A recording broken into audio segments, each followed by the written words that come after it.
20 থেকে 35 বছর বয়স, এই 15টা বছর মানুষের জীবনে সবচেয়ে সেন্সিটিভ স্টেজ। এই সময়টাতে এসে জীবনের রং বারবার বদলাতে থাকে। জীবনের এই সময়টাতে মানুষ সবচেয়ে বেশি ডিপ্রেশনে ভোগে। টিকে থাকার লড়াইয়ে তেজি যোদ্ধা হতে হয়, অন্যথা মৃত্যু নিশ্চিত। জীবনের এই সময়টাতে এসে আপনি অনেক কিছুই উপলব্ধি করতে পারবেন, না চাইতেও অনেক কিছু পরিবর্তন করতে হবে। আর কারো কারো জীবনে এই পরিবর্তনের মাত্রাটা এতটাই তীব্র হয় যে তারা নির্বাক দর্শক ছাড়া আর কিছুই করতে পারে না। জীবনের এই সময়টাতে বেশিরভাগ মানুষই মাথা নত করে। এই যেমন ধরুন, এই সময়টাতে এসে আপনি বাবা কিংবা মায়ের থেকে হাত পেতে টাকা চাইতে পারবেন না, লজ্জা করবে, নিজেকে সংকুচিত করে রাখবেন। আবার ধরুন, আপনি কোনো ভালো চাকরি পাচ্ছেন না, তখন পরিবারের কোনো গুরুত্বপূর্ণ কাজে আপনি কথা বলতে পারবেন না, কিংবা আপনি সিদ্ধান্ত নিতে পারবেন না।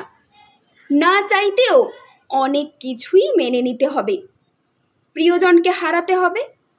এই সময়টাতে এসে আপনি চাইলেও হুট করে দূরে কোথাও চলে যেতে পারবেন না। আপনার পছন্দের প্রিয় জিনিসটা দোকানের বাইরে থেকে দেখেই তৃপ্তি অনুভব করতে হবে।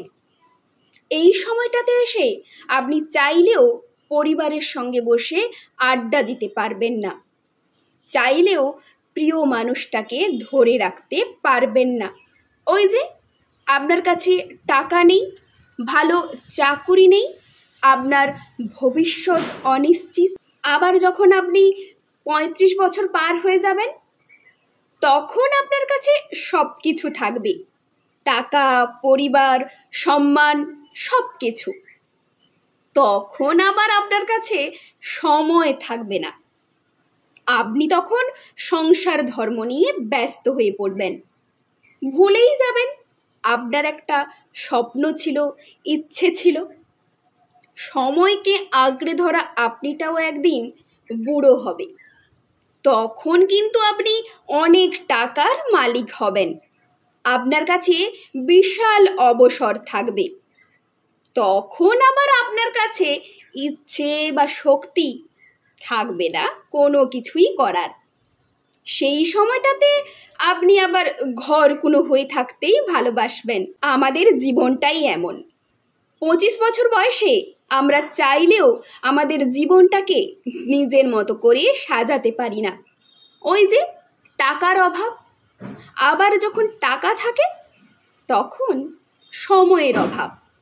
আবার যখন টাকা, সময় দুটোই থাকে, তখন আমাদের ইচ্ছেগুলো ঘুণ পোকার দখলে।